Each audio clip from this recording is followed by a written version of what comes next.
I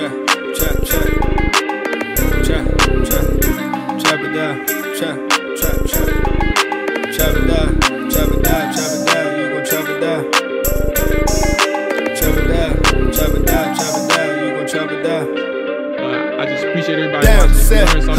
Watch him throw the ball, we gon' pick it off. You gon' let him hit the hole or you gon' cut it off. You gon' play through fourth and long or you gon' punt it off. Your defenders heavy hitters, put your pads in. Don't be looking for the ref to throw no flags in. Keep the helmet on, keep the cleats tight. You the type to want to win by any means, right? You should look alive, this is Trap or Dive. What's going on, y'all? This is Coach Mual, Henny Mual, Molly Mual, Jamal, all that good stuff, man. Your host of the Trap or Dive podcast, and I am here for another film session. This one, we are breaking down the second-year wideout, Dyami Brown. His rookie year. Look, first off, he came in with a bang. Like, there was plenty of people throughout the offseason and even at the draft during that time saying that, you know, he was considered amongst some the steal of the draft. I didn't know much about Dyami back then. Like, I'm not going to sit here and tell you that I did, right? Dyami wasn't somebody that was on my radar. I also didn't, like, take film analysis or anything that serious back then. So with that being said, you know, I kind of leaned on the opinions of experts, and to kind of get a big picture of who Dyami was. And, you know, I was excited about the prospects of him. Obviously understanding that he is like a vertical threat, a playmaking receiver that can be a benefit to an offense. And when you have Ryan Fitzpatrick at the time throwing the ball to him, you can only imagine what type of threat he can be for the offense, opposite of Terry McLaurin. So when you go to see how his season turned out, it was very unfortunate understanding, you know, the trials and tribulations that he went through. And I'm not too sure that Dyami himself would be proud of, you know, the rookie season that he had, right? And as we go through his season, he finished the season with 25 targets, 12 receptions, 165 yards, averaging 13 yards reception, nearly 48% catch percentage, no touchdowns. And as you look at the numbers on the right side, his snap percentage right over here, you see that essentially the numbers decrease as, you know, the weeks move on, or in the early season. But he was dealing with knee injuries. He had 2 knee injuries that he was dealing with that obviously, as you see, versus New Orleans, he was inactive. And then obviously against Denver, he was inactive. So snap percentage in terms of the 14% against Green Bay, Tampa, Carolina, Seattle, Vegas, where you see those low numbers, his knee could have been playing a part in terms of preservation and things like that. And obviously, as you see after that, it fluctuated a little bit in terms of, you know, his usage and stuff like that. But was it all injury or was it skill? Like, was it his actual production on the field? And a lot of people, let's go ahead and end this. But a lot of people aren't too certain about Dyami after the rookie season. But, you know, with off-season conversation and no football insight, you know, you kind of build that optimism back up, especially during mini camps and things like that, when you see these players again on the field and other teams putting out content and things like that. So we are here to kind of dive into the story of Dyami Brown. I know I led on with, you know, a disappointing season, and in reality it was for Dyami. And whether it's his doing or just unfortunate injuries that kind of had him sidelined, or even coaches not putting him in the game. Whatever the truth is, I kind of think that it's a blend between injury and performance, but primarily injury if I had to guess, because the snap percentage was too low for him. He's a talent, but it's too low for him to not be on the field, right? So let's talk a little bit about this 2021 season and what he did well, what he didn't do well, and some things I guess the part of that he didn't do well, some things that I can imagine he's working on this summer, and how Scott Turner himself is actually going to be able to help scheme him open and be successful in year 2 as a receiver for the Washington Commanders. So I guess we'll start things off in order, and talk about one of the things that is really important. Let me remove this from the studio so I won't confuse myself. Let's go ahead and start with his ability at the line of scrimmage. The positives. We're going to start with the positives. His ability at the line of scrimmage that kind of makes him stand out. And so let's go ahead and get into his separation ability through his stems. So one of the things that Dyami does well, first off, through off coverage in general, and when we talk about off coverage, right, let me go get my notes together. When we talk about off coverage, you got to understand what that means. And off coverage is, as you see, Dyami's at the top of the screen. His defender is about 7-8 yards off of him. And one of the things, or two of the things that he does well, he has the acceleration to close that gap pretty quickly, to close that cushion that the DB is giving him. But also, he has knowledge of stems and how that can manipulate the DB and help him win at the break point. Break point meaning where he plants his foot and goes upfield, or plants his foot to change direction, or breaks down to change direction, things like that. And that's what Dyami does well. So we're going to go ahead and run through just a couple of examples. We're not going to run through like 30,000 of them, but here's two that kind of brings out my points, and we'll go ahead and get this one started. And that's about 5-6 yard separation at the break point. So again, when we talk about stems, it's it's like the line. If you play Madden, it's like those lines on a post route or a corner route. That's a stem. So he starts with an outside release versus off coverage. And you see as the corner is backpedaling, he closes that gap pretty quickly, Dyami Brown does. So the corner is still backpedaling as Dyami continues to push vertically. And when he runs this jerk stem, which is essentially he's intending at the break point to break the opposite way that he started his stem. So he started outside and then went vertical, pressed vertically, closed that gap again with that DB who was still backpedaling because I guess he wants to remain patient, but he's too patient. And in that moment, he breaks right past him and blows past him. Wide open.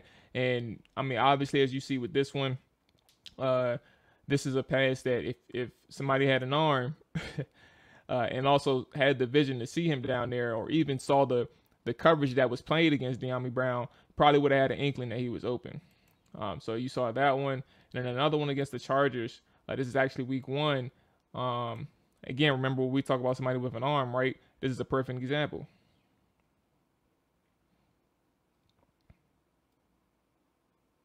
Ryan Fitzpatrick is able to deliver him the football. But let's go back to this one because while you may not see the separation, let me just refresh everybody's memory on this one. It was pass interference on this play. I think this was Asante Samuel Jr., the rookie cornerback, against a rookie wide receiver. But I'll show you right here. There's a tug, so make sure you're looking. Right there, there's a tug. The ball is in the air. There's a tug that slows Dyami Brown. And even still, he gets the separation at the end. So if it was a better ball and you had it closer to the end zone versus towards the middle of the hash, Dyami still probably would have had a chance to make a play on the ball. Nevertheless, Asante Samuel held him as he blew past him. So you're not going to see that separation at the break point that I showed you in that first example, but it was there. Asante just did a good job of preventing a big play touchdown for the San Diego or Los Angeles Chargers. So let's start with the stem right here. Again, similar to Buffalo, starts outside, goes vertically, presses vertically, quickly closes that cushion, and gets Asante retreating. And as you see, he has the hips open, so he's expecting an in-breaking route. based on the way his hips are set up, based on the defender's hips are set up. He has those hips inside. He's preventing anything from going outside and has that inside leverage against the cover one, I believe this is. But even still, Dyami has explosive steps at the break point that kind of helps him get downfield and pushes past the cornerback.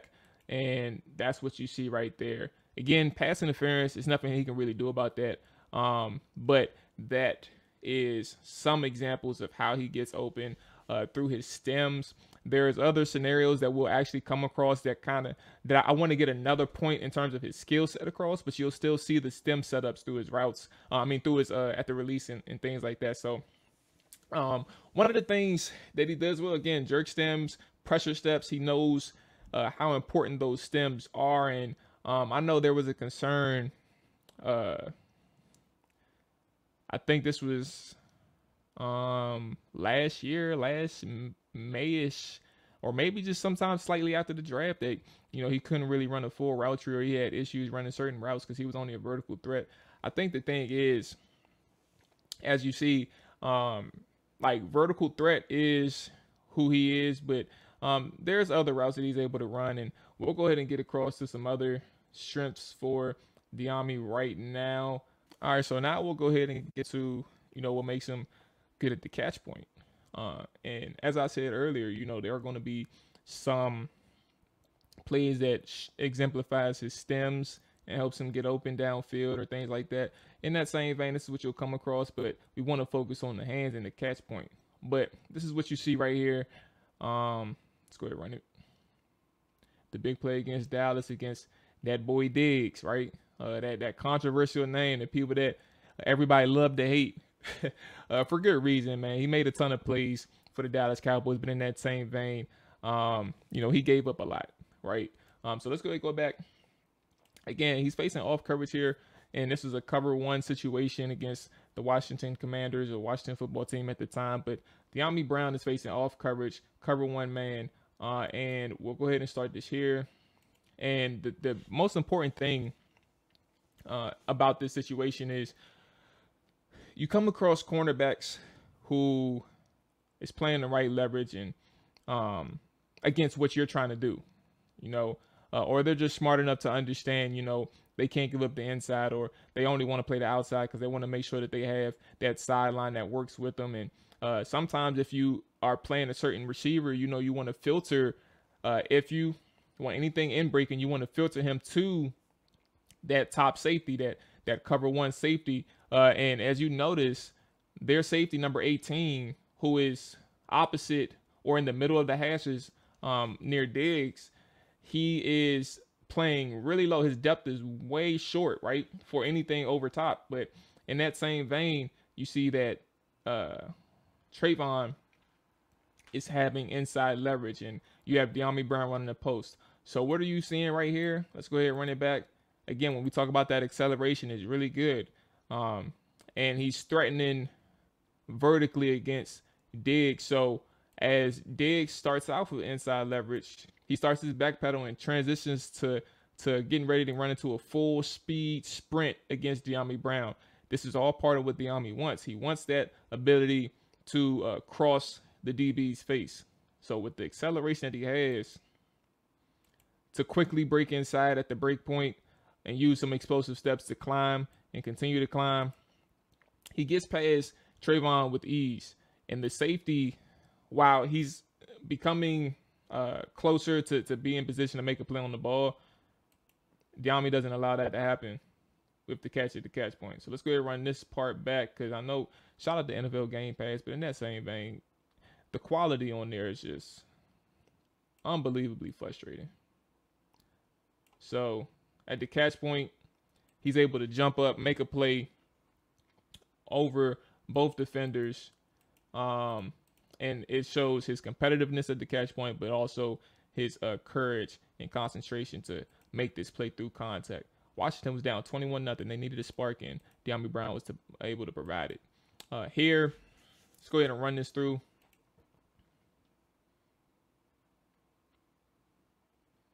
You saw the high point ability right there.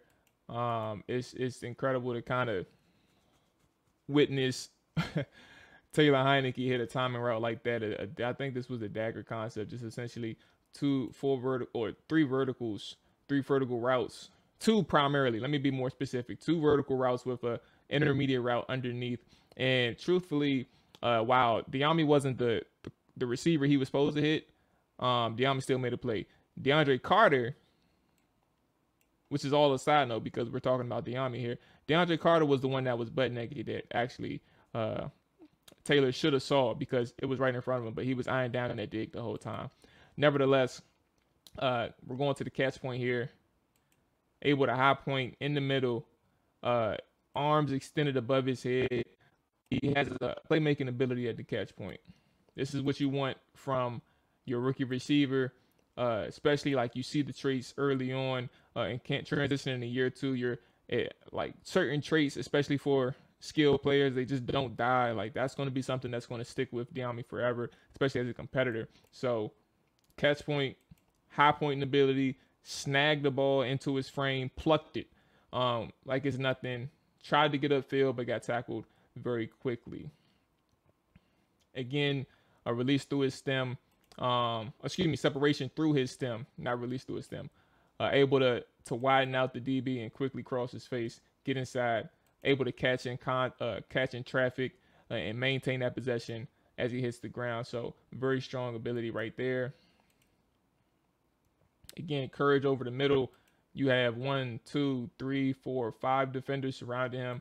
Has the courage and concentration to make that play right over the middle, and has the awareness to get down and avoid a big hit, obviously knowing that he is surrounded by as many defenders as he is.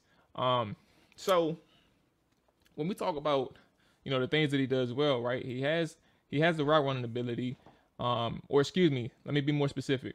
He has the ability through his stem to create separation at the top of his routes. He's able to set defenders up. He has that smart awareness, that he has that mental understanding to kind of make sure that his routes are specifically a certain way, because coverage can kind of dictate,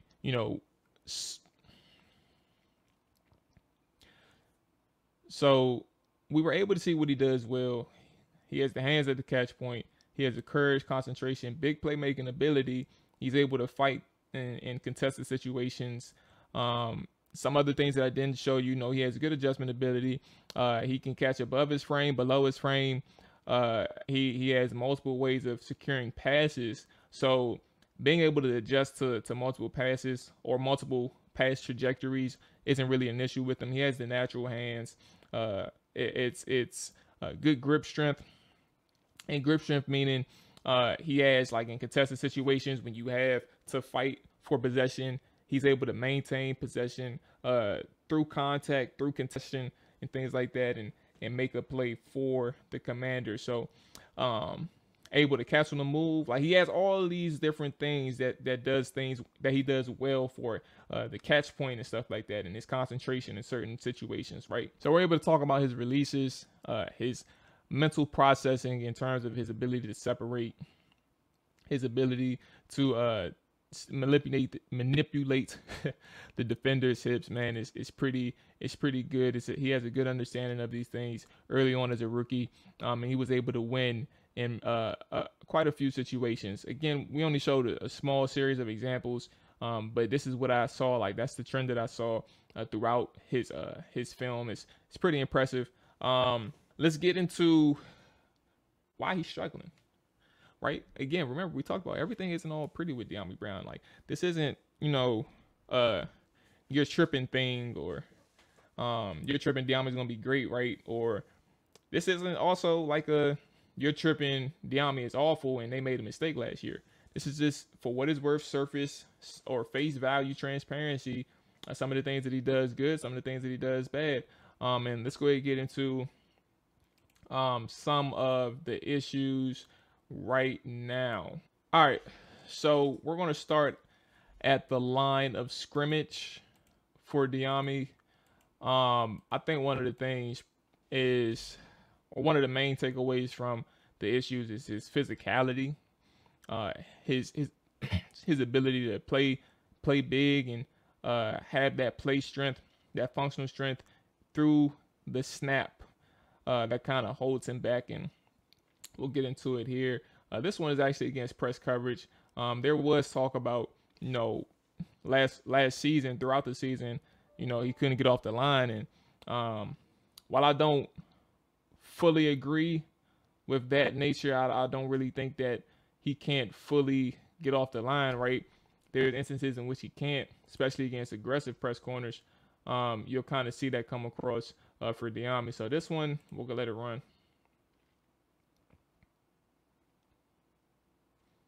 That one, I'm still actually kind of confused, and it's not because he got pressed. It is what it is, but it's a cover one situation against the Commanders and Taylor Heineke and Dyami. And Dyami is closest to the line of scrimmage, I believe. So what you're seeing here is going to have the cornerback, the closest corner to the line. He's going to press that inside man to try to help his boundary corner, or the cornerback that's high, playing off of DeAndre Carter, who is behind Dyami in the stacked coverage. So he's going to try and slow him down, and they're going to try to help obviously take whoever's inside, and one person's going to stay whoever takes outside or something like that. So depends on if they do a switch release, meaning DeAndre comes under Dyami or Dyami goes outside. It just depends, right? But either way, if you're running a corner route, where I'm confused at is, Dyami ran a paper, like the route on paper, like a true corner route, taking the inside release, going upfield, and then going out. And I don't know to what degree he's allowed to freestyle in this offense. I'm not going to sit here and act like I know everything about what I'm seeing. That's why I ask questions, and I'm still trying to find this answer out. But he runs the corner route on paper, essentially walks into the jam himself. So him trying to get away from that jam and fighting through pressure is okay. He was still able to climb upfield and clear the route for anything underneath, right? Which was essentially just, the running back. But he was able to get upfield, get off the line, and get into his corner. But in that same vein, you never really want to get pressed like this all the way down the field. Like, that's just a no-go. So I'm trying to figure out, is he able to freestyle this and instead of taking an inside release, make a move, a one step or two step move, and get to the outside of that corner and get back on the stem. I don't know to what freedom he has. I don't know to what degree he has that freedom, but he ran the paper route. He ends up getting jammed. And that is what it is. So that's one example of that. I wanted to show that because I wanted to give an answer in terms of his ability to freestyle. That'll be updated later. But I wanted to have that put in your mind in terms of how he runs his routes sometimes. But here we go to the true issues that I come across. Press man, press jam. And here we go against Bradbury. Here we go. James Bradbury. Really good press corner, jam corner. And I was able to really slow down. And when people think about jam, just in case you don't know, I don't want to assume anything from anybody. But in case you don't know, jam isn't necessarily that coverage that is meant to keep you at the line of scrimmage. It's just meant to slow you down a little bit. That's where that long arm comes from, that physical arm, that arm that you can't move. If I'm strong enough as a defender, that arm that you can't move and you're going to have issues moving. And the longer you try to move my arm, the better I am at slowing you down and winning on this rep. So as you see, Dyami's frame is completely exposed. His surface area. Surface area is the actual ability, or excuse me, the as it said, surface area. It's the area that you expose to the defender. So if he's able to get inside his chest with his hands, that's a no-no first and foremost. But if he's also able to stay there, that's a problem. So you see it right there at the top. Keep looking. That right arm is inside Dyami's chest before Dyami can even get his hands up. And one of the things that I would imagine coaches are trying to tell him, his receiver coach Drew Terrell, is when you're facing, you also got to know who you're facing too. James Bradbury, when you're facing certain corners, you got to have your hands up in a position ready to fight. So when he makes his move, he clearly wasn't expecting a jam. He's already in sprint mode trying to get to the outside on a speed release. But James has his hands up, able to get him in there. Now you see Dyami push him off, but James is still with him through his feet. Look at his feet. Still able to maneuver and stay with him, and we'll let it run through. Still with him, still with him. So it all happened slowly. Dyami was able to push him off slightly, but he didn't really have that much strength and that much quickness to defend James' jam attempt. He wasn't able to defend James' jam attempt, and that's where you're supposed to have that hand usage, that use of hands at the release, at the line of scrimmage, to get clear of contact from any defender, whether they're trying to press you or jam you. And there you go.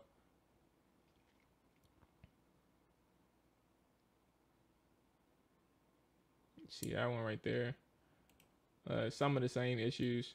When you start, this one is against AJ Terrell, the Falcons cornerback, star cornerback. Really, he came out of nowhere, but you know he's doing his thing, or he did his thing in 2021. So hands, look where Terrell's hands are. Look where Dyami's hands are. Still near his midsection. Now he's trying to fight to get through, but that surface area is way too exposed. AJ Terrell is able to control him as he gets upfield into his route with him the whole way.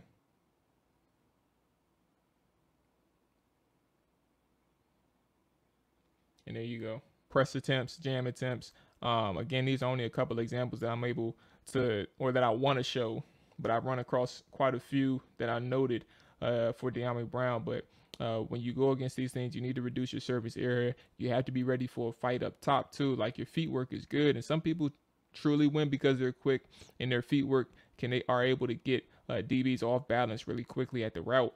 I mean, at the start of the route, but hands and feet have to work in unison, especially against press corners, jam corners, and that's one thing that he runs across. That's an issue. And another thing, as I said, let's go ahead and get into the second one.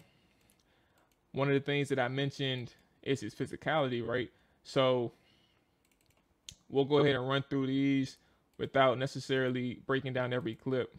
But when it comes to routes at the break point, it's important to know, like, you're not always going to have separation, or you're not always going to have corners that you can manipulate through your stem.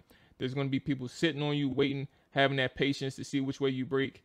And I think this one is actually a really good example I have to break down.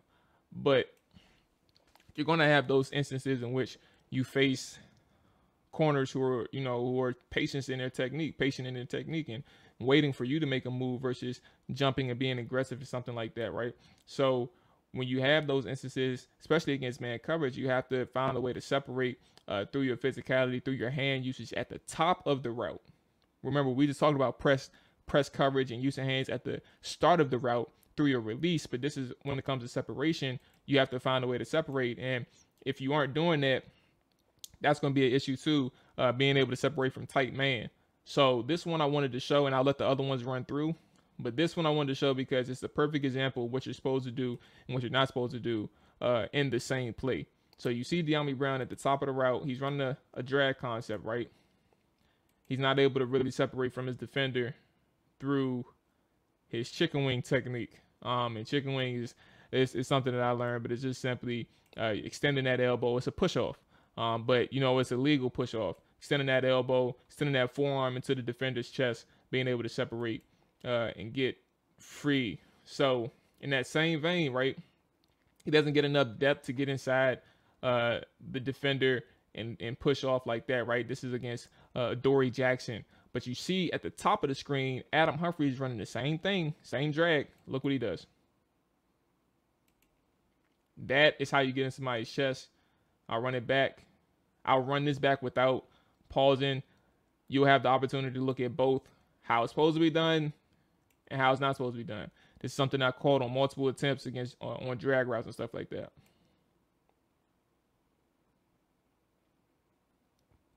There you go. Here we go again.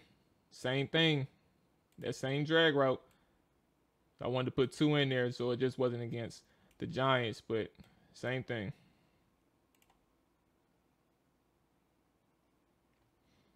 And there you go. So 2 things. It's press coverage, his ability to separate at the top of the route when it comes to physicality. You got to have that play strength. Again, I'm sure there's techniques that you can always work to kind of bypass or try to improve upon this thing. And sometimes it's all about leveraging, and sometimes it's all about, where you are at the top of your route. Like you can find, like you can be a strong defender or a strong receiver, but if your technique isn't right, you're not necessarily always going to be able to, exemplify or bring that strength out. And that's kind of where we're at with Dyami Brown. So those are his strengths and weaknesses. But let's close out with one thing in terms of the coaching side. How is Scott Turner getting him open? How is Scott Turner working to get to bypass the weaknesses? Like, say if they do exist in year 2 as well. Say if he's still struggling to get off the line against that press coverage, or if he's struggling to separate downfield, which actually is not on Scott. Like, it's if he runs against that separation part, that's really on Dyami to work through. But in terms of the line of scrimmage, there's something that Scott Turner can do. And I come across a few things that helps Scott Turner and Dyami Brown in terms of keeping him on the field and being a legitimate playmaker for the Washington Commanders. So here, unfortunately, I wasn't able to get the Game Pass again. Shout out to y'all. They didn't have the all 22 for the Eagles and Commanders game, but you can see I wanted to start it off. Pre-snap motion is one way that Scott Turner gets Dyami Brown open. Let's go ahead and run this thing through. I know it's janky, my bad, y'all. But pre-snap motion helps him get through. And this is also another example of catching through contact, his courage, his strength to catch through something like that and take a big hit. So again, pre-snap motion helps because when you're in pre-snap motion, the defenses are adjusting. And when they adjust, it's going to be hard for them to press that motion man, right? You want him to have that clean release. And again, here you go. Clean release off the line, able to get into his route, ran a post route, a downfield catch, completion. Another example, pre-snap motion. This time, fake the jet sweep look, and is able, let's go ahead and run it back. Now he's snapped in the backfield. All he has to do is sit down. He gets a free catch to the line of scrimmage, things like that. All right, and then lastly, stacked releases, stacked formations. Remember I showed you the DeAndre Carter situation where Dyami was the up man. Now he's behind, and Terry McLaurin is the up man. And they do a good job. Again, when we talk about stems, we talk about routes, they both do a good job. Again, he has a clean release, but it's also important when you're in cover one. Like, again, it's sometimes these principles that you work through with your teammate, your cornerback, the up man. Like, I'm gonna take the outside, you can take the inside receiver, things like that, right? But when you run a stem that's exactly the same as your receiver, that the up man, you don't know if they're going vertical. You don't know if they're breaking out, like on a pivot route, or you don't know if they're going across on a drag. So Terry and Dyami do a good job of starting their stem similar as one another. So now you don't know which one is taking who. The cornerback can't decide, if he's staying outside or if he's going up. And let's go ahead and run it through. Free release off the line of scrimmage, able to get upfield, make a play for the Commanders. Boom. Hopefully y'all stuck around and was able to watch everything, man. Dyami Brown is an interesting player. And I think that there's a ton of things to be said about, what Scott Turner has in store for him, especially with Carson Wentz around. We saw some glimpses through, the play calls itself and the routes that Dyami ran. He ran a lot of post routes. He ran a lot of dig routes. He ran some drags, plenty of drags, actually, to be honest with you. And then a lot of goes too. Well, excuse me, let me be more specific. he ran a lot of vertical routes. I'm not going to sit here and say he ran a ton of goals. It wasn't a lot of goals, but there was posts, there were comebacks, digs. There was also some drags and things like that. So there's a lot of things that Scott Turner wants to involve Dyami Brown in terms of their vertical game, and I think that is what you're seeing from the film, but also what you'll end up getting ultimately with Carson Wentz at the helm, being able to press vertically with a guy like Dyami, but also have that change-up ability. Like you had DeAndre Carter and Adam Humphries in here, but with Jahan Dotson, you're able to kind of do a little bit more. You have much more athletic ability, but you also have much more versatility, because if you have Dyami and Jahan on the same side or something, they can both press vertically. So are you sure that somebody's going to do it? Like Jahan he's a threat on all three levels. Obviously, as you saw with Dyami, he struggles on the drag routes, especially in tight man and trying to separate in that ability. But in that same stance, if the formation is right, if the scheming is proper from Scott Turner, that's going to create the headaches for the defense. So there's potential there for Dyami to have a really successful season. I'm not no fan that's going to like say some outrageous shit. I'm not going to sit here and say an elite year or anything like that. But he is a true vertical threat. I think it's important for people to know that he has that playmaking ability, but he can have a very surprising season, some of which that people were expecting his rookie year. I think you can see that. I think it's possible that you can see that this year. So I won't hold you any longer. That was the Dyami Brown film session. I appreciate y'all for watching, everybody who watched and tuned in all the way through to kind of dig in on Dyami Brown. Make sure you like, rate, subscribe, all that good stuff. Show some love, man. We're trying to do some big things over here at the Trap It God YouTube channel. With that being said, I'm out of here. And until next time, peace. Down, set, hut, watch him throw the ball. We gon' pick it off. You gon' let him hit the hole or you gon' cut it off.